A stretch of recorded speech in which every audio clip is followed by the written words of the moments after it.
1917 کے اندر جب رشیا کے اندر انقلاب آیا، کمیونسٹ ولادیمیر لینن کی حکومت آئی، تو مذہب کو یکسر ختم کر دیا گیا، مساجد کو گرا دیا گیا، مذہب کے جان لیواؤں کو قتل کیا گیا، قید کیا گیا۔ اور جب وہ 1924 میں لینن کی گورنمنٹ گئی، اور کہہ لیں کہ وہ اس ساری خونی انقلاب سے پہلے رشیا کے اندر 55,000 مساجد تھی، اور بعد میں وہ صرف چند سو رہ گئی، اور 1991 میں رشیا ٹوٹا۔ اتنی دیر وہاں پہ مسلمانوں نے اپنی نسلوں کی، اپنے ایمان کی حفاظت کیسے کی؟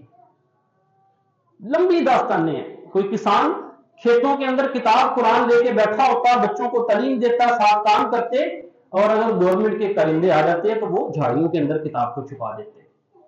باہر کوئی نائٹ کلب کا منظر پیش کر رہا ہوتا ہے، ایک کمرہ، ایک گھر، اور اندر کہیں چھپے ہوئے کمرے کے اندر انہوں نے مسجد بنائی ہوتی تعلیم کے لیے، نماز کے لیے، کہ کہیں پتہ نہ چل جائے۔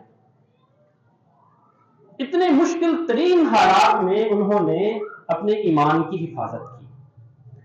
آج ہم امن کے اندر رہ رہے ہیں، کسی ایمان کے شعار پر عمل کرنے کے لیے کوئی رکاوٹ موجود نہیں، کسی قسم کی کوئی رکاوٹ موجود نہیں۔ اللہ نے بڑا امن عطا فرمایا، کوئی نماز سے نہیں روکتا، کوئی روزے سے نہیں روکتا، اور اس امن کی حالت کے اندر، صحت کی حالت کے اندر اللہ تعالیٰ نے ہم پر ایک انعام کیا، ہمارے اوپر ایک مہمان مہینہ رمضان المبارک کا بھیجا۔ یہ نیکیوں کا سیزن ہے۔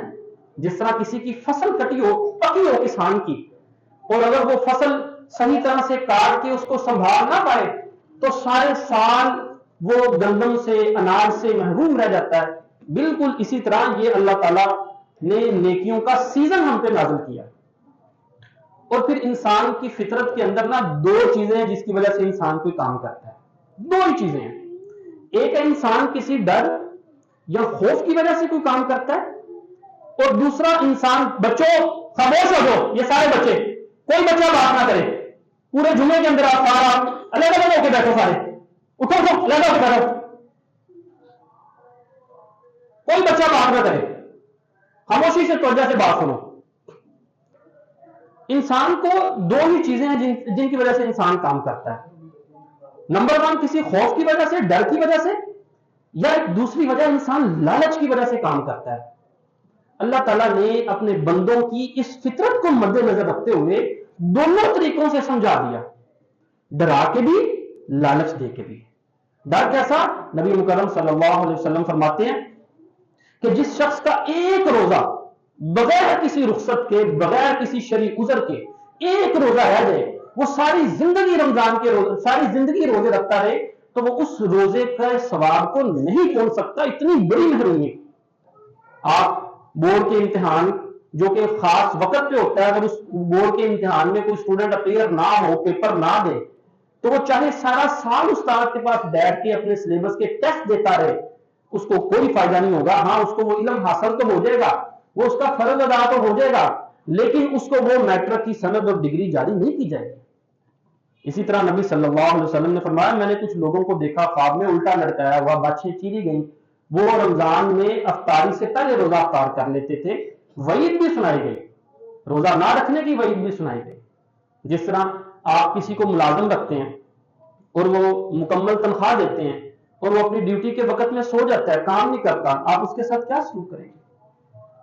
بالکل اسی طرح اللہ نے ہمیں صحت، تندرستی دی، ہر طرح کی نعمت دی، بن مانگے دی، اولاد عطا فرمائی، خوشحالی، آسانی عطا فرمائی، اور اللہ تعالیٰ نے یہ روزے فرض کیے ہیں، اور اس مالک کی اگر ہم بات نہ مانیں تو وہ ہمارے ساتھ کیا سلوک کرے گا؟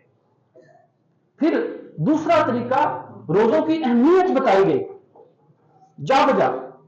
نبی صلی اللہ علیہ وسلم فرماتے ہیں کہ رمضان المبارک کے اندر جنت کے 8 دروازے کھول دیے جاتے ہیں، صبح شام اللہ تعالیٰ لوگوں کو جہنم سے آزاد کرتا ہے، جنت میں داخل کرتا ہے۔ یہ سیزن، یہ ترغیب دینے کے لیے بتایا گیا کہ جنت کے 8 دروازے کھلے ہوئے ہیں۔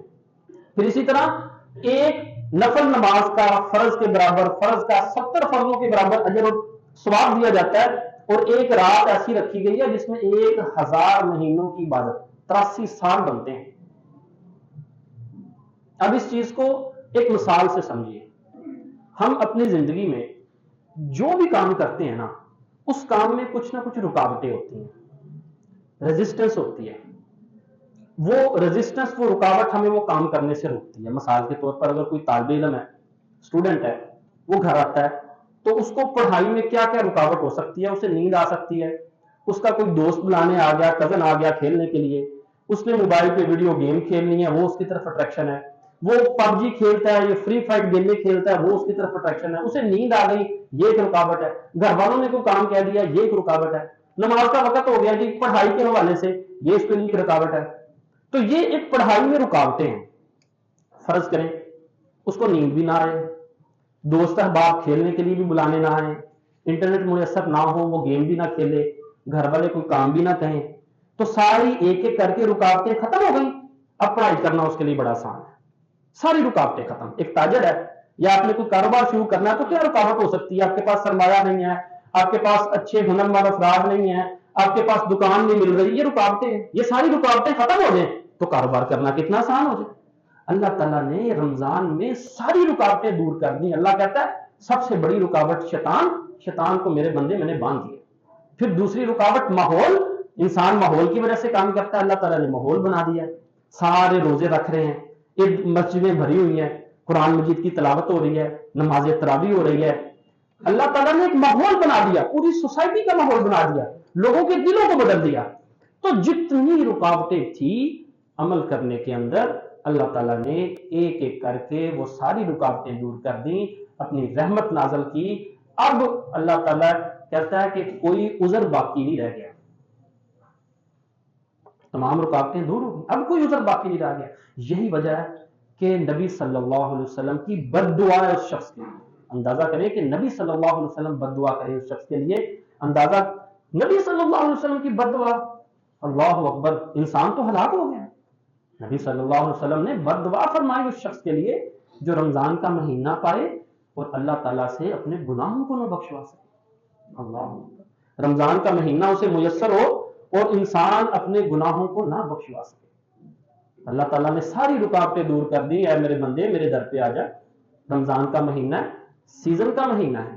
آپ مجھے بتائیں کہ جو 2000 کا فیملی سائز بڑا پیزا ملتا ہے، بڑا بہترین کوالٹی کا، اگر کوئی دکان باہر لکھ کے لگا دے کہ آج کے دن کے لیے وہ پیزا 20 روپے میں ملے گا، صرف آج کے دن کے لیے، تو اندازہ لگاؤ آپ گھر کے اندر کیا لے کے جائیں گے. میرے خیال اپنے کھانے کے لیے، خاندان کے لیے، محلے کے لیے، پورے گاؤں کے لیے پیزا ہی چلے گا. پھر اتنی بڑی اللہ تعالیٰ نے سیل لگا دی، اتنی بڑی، حتیٰ کہ ایک دفعہ ایک صحابی کو خواب آیا، اس نے دیکھا کہ اس کے دو ساتھی، ایک ساتھی جو فوت ہو گئے، ایک سال پہلے میدان جنگ میں شہید ہوا اور ایک سال بعد اپنے بستر پہ فوت ہوا، اور بستر پہ فوت ہونے والا پہلے جنت میں چلا گیا. یہ خواب نبی صلی اللہ علیہ وسلم کو بیان کیا گیا. کیوں؟ کیونکہ صحابہ کرام نے تو شہید کی عظمت ہی بڑی سنی ہے. خون کا قطرہ بعد میں گرتا ہے، پہلے اللہ تعالیٰ گناہ معاف کر دیتا ہے. مرنے سے پہلے اس کو جنت میں گھر دکھا دیا جاتا ہے، 72 حوروں کا نکاح ہو جاتا ہے، وہ 70 لوگوں کی شفاعت کرتا ہے. اتنی بڑی فضیلتیں، تو یہ کیا؟ نبی صلی اللہ علیہ وسلم کے پاس پہنچے تو نبی صلی اللہ علیہ وسلم فرماتے ہیں حیران ہونے والی کیا بات ہے، وہ جو شخص 1 سال بعد فوت ہوا، کیا اس کی زندگی میں رمضان نہیں آیا؟ اس نے عبادت نہیں کی، اس نے روزے نہیں رکھے، اس نے قیام نہیں کیا، تو ایک رمضان جو اس نے ایکسٹرا حاصل کر لیا، اللہ نے اس کی قسمت میں لکھ دیا، وہ عبادت کی وجہ سے وہ جلدی جنت میں داخل ہو. صحابہ کرام کہتے ہیں کہ جس کی زندگی میں جتنے زیادہ رمضان ہوتے ہیں نا، ہم اس کو اتنا زیادہ معتبر اور نیک خیال کرتے کہ اس کی نیکیاں بہت زیادہ ہیں، اس کو اللہ تعالیٰ نے اپنی زندگی میں زیادہ رمضان میسر کیے ہیں.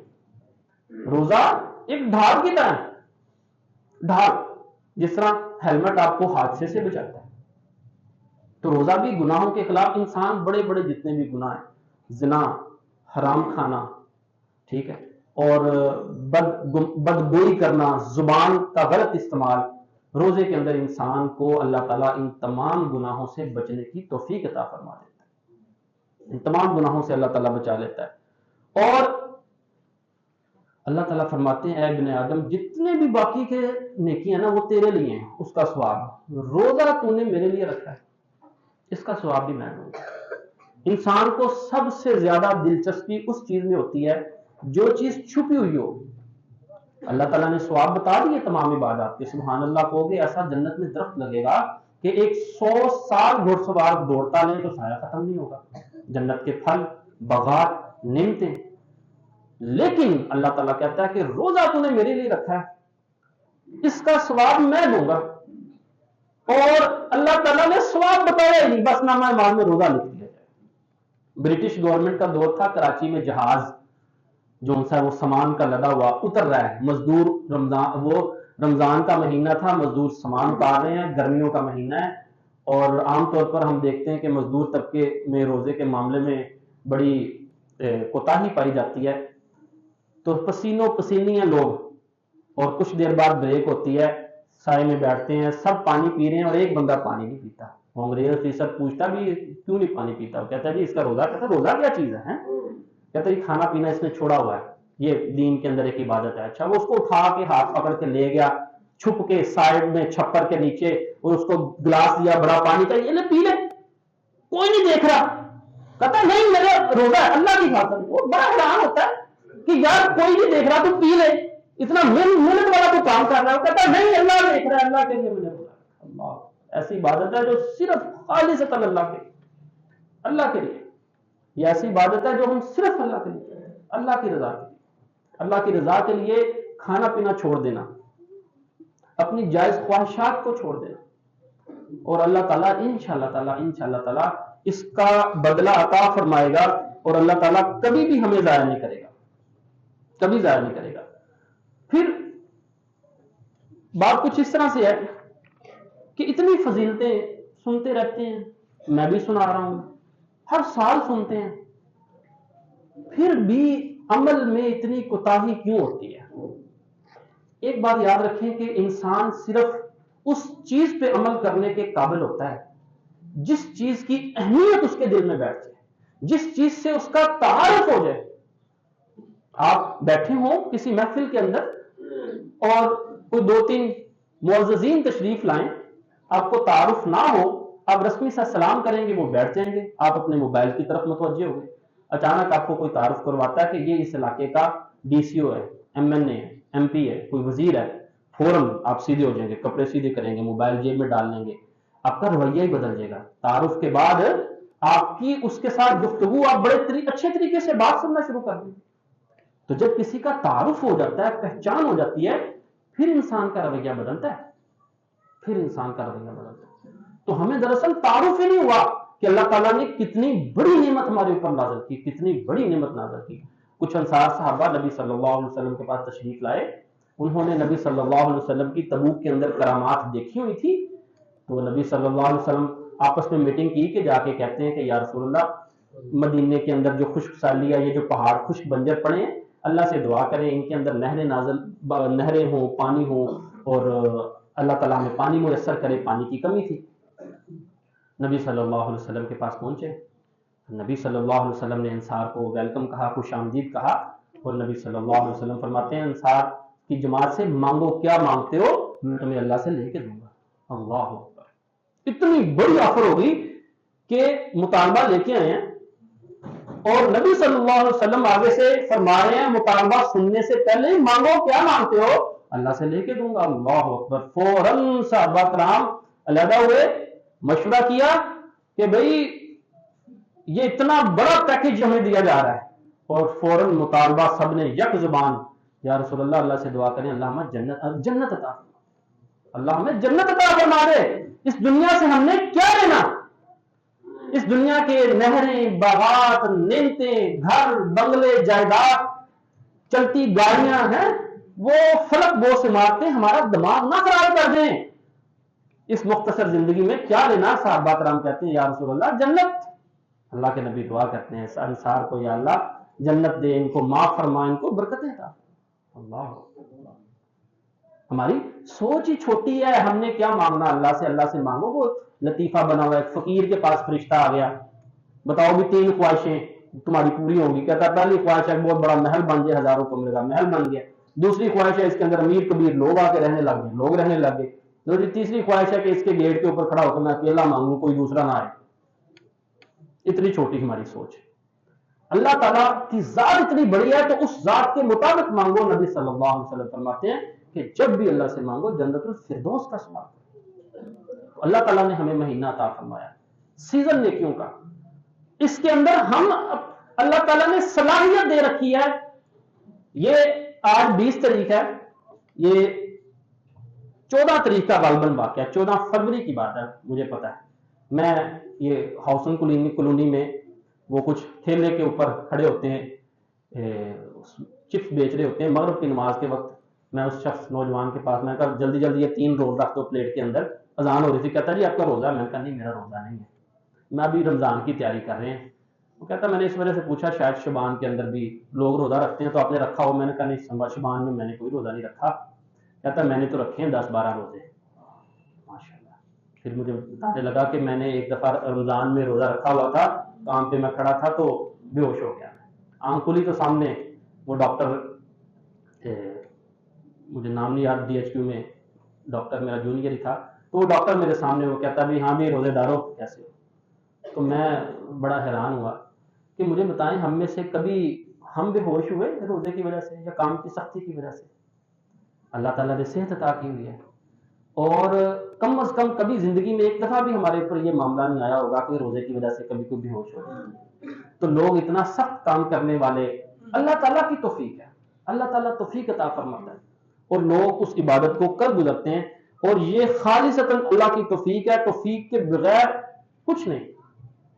اور یہ دیکھیں, ہم دنیاوی لحاظ سے جس چیز کی اہمیت ہمارے ذہن میں بیٹھ جائے نا, وہ ہم بڑی آسانی سے کام کر لیتے ہیں. اب میرے سینئر ہیں, زری یونیورسٹی میں میرے سینئر تھے ڈاکٹر احمد, وہ آج کل اسسٹنٹ پروفیسر ہے سرگودا یونیورسٹی میں. یہ پچھلے سال مجھ سے ملنے آئے تو ان کا وزن تھا 128 کلو, اور اب جب مجھ سے ملنے آئے تو ان کا وزن تھا 68 kg, 68 کلو. اور انہوں نے بغیر ایکسرسائز کے صرف ڈائٹنگ سے اپنے وزن کو کم کیا. ڈائٹ پلان ان کا بڑا کمال کا تھا, ڈائٹنگ. اور یہ 1990 کے اندر ایک سائنسدان تھا ڈاکٹر یوشنوری اوسمی, جاپان کا سائنسدان. اس نے اپنی ریسرچ شروع کی ہمارے جسم کے سیلز خلیوں کے اوپر کہ جب ان کو خوراک نہیں نہ ملتی تو وہ سیل کیا کرتے ہیں, ایک پروسیس ہوتا ہے کہ سیل کے لائزوسوم اپنے ہی آرگنیلی کو کھانا شروع کر دیتے ہیں. جو پرانے آرگنیلی ہیں, جو ٹوٹے پھوٹے آرگنیلی ہیں, کھانا شروع کر دیتے ہیں. اسے ہم ریپیئرنگ پروسیس کہتے ہیں, سیلف ایٹنگ, آٹوفیجی اس پروسیس کا نام ہے. اور یہ اتنا بڑا پروسیس ہے, اس کا اتنے فوائد ہیں جسم کے اندر کہ انسان کینسر سے, الزائمر سے, دماغی بیماریوں سے انسان بچ جاتا ہے, شوگر جیسی, بلڈ پریشر, اس طرح کی بیماریوں سے انسان بچ جاتا ہے.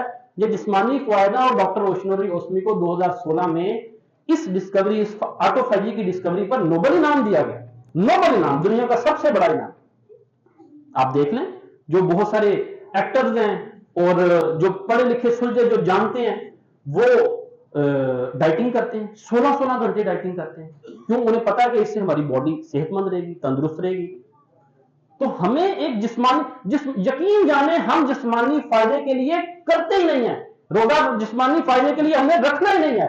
یہ تو ایک سائڈ میں فائدہ میں بتا رہا ہوں. روزہ تو ہم نے صرف اللہ کی رضا کے لیے, صرف اللہ کی رضا کے لیے روزہ. اور پھر آخری چیز یہ کہ روزہ ہمیں بھوک پیاس کا احساس دلاتا ہے کہ پیٹ کے اندر کچھ نہ ہو, پیٹ خالی ہو تو کس طرح محسوس ہوتا ہے. ہم محسوس کریں دوسروں کے درد کو بھی کہ خالی پیٹ کس طرح انسان کو محسوس ہوتا ہے. اور اس میں آپ رمضان میں کوشش کریں دینے کی عادت بنائیں, افطار کی شکل میں یا کھانے پینے کی شکل میں. اور اس کا ایک کرائٹیریا بنا لیں کہ آپ کے صدقات میں سب سے زیادہ آپ کے والدین اور گھر والے تو ہیں ہی, اس کے بعد رشتہ دار, اس کے بعد جاننے والے, محلے والے, پڑوسی, دوست, اور اس کے بعد جو قریبی تعلق ختم ہو جائے تو پھر آپ عام جو صدقات کرتے ہیں اس طرح سے لوگوں میں صدقہ تقسیم کریں. اور ایک بات ذہن نشین کر لیں کہ اللہ تعالیٰ سے دعا کو لازم پکڑیں. میں انشاءاللہ تعالیٰ آپ لوگوں سے وعدہ کرتا ہوں, ایک ہوتا ہے ہم رسمی ایک دوسرے کو کہتے ہیں بھی دعا کریں تم میرے لیے, اور ہم کبھی بھی نہیں کرتے. میری کوشش ہوتی ہے مجھے کوئی کہے تو میں لازمی طور پر کرتا ہوں, میرے پاس کاغذ ہوتا ہے, میں لکھ لیتا ہوں مجھے کسی نے دعا کا کہا ہے. تو میں آپ سے درخواست کرتا ہوں آپ سارے لوگ میرے لیے دعا کریں. میں انشاءاللہ تعالیٰ آپ سب کے لیے دعا کروں گا. ہم ایک دوسرے کے لیے دعا کریں اور اس رمضان کے اندر کوشش کریں ہم اللہ تعالیٰ جو نیکی کا کام ملے اللہ توفیق دے سمیٹتے جائیں. اللہ جانے اگلا رمضان میسر ہو کہ نہ ہو. کل 1122 والا دوست میرا بتا رہا تھا کہ پرسوں جو دھند ہوئی ہے نا، صرف ایک دھند کے نتیجے میں شاپ اور سانگلا روڈ پہ ایک نوجوان فوت ہوا. پھر یہ سات چک کے اوپر ایک رکشا اور ایک کوسٹر، پھر ایک کوسٹر اور ایک کوسٹر، اور پھر ٹکرائی آپس میں، اور اس طرف ایک رکشا کھائی میں گر گیا. اتنے حادثات صرف ایک ہلکی سی دھند کی وجہ سے. اور روزانہ ایوریج ایک بندہ سڑک پہ حادثے میں مرتا ہے نمتاش ضلع کے اندر. اللہ جانے کب موت آ جائے اور ہم نیکیوں کو سمیٹیں. وآخر دعوانا ان الحمدللہ رب العالمین.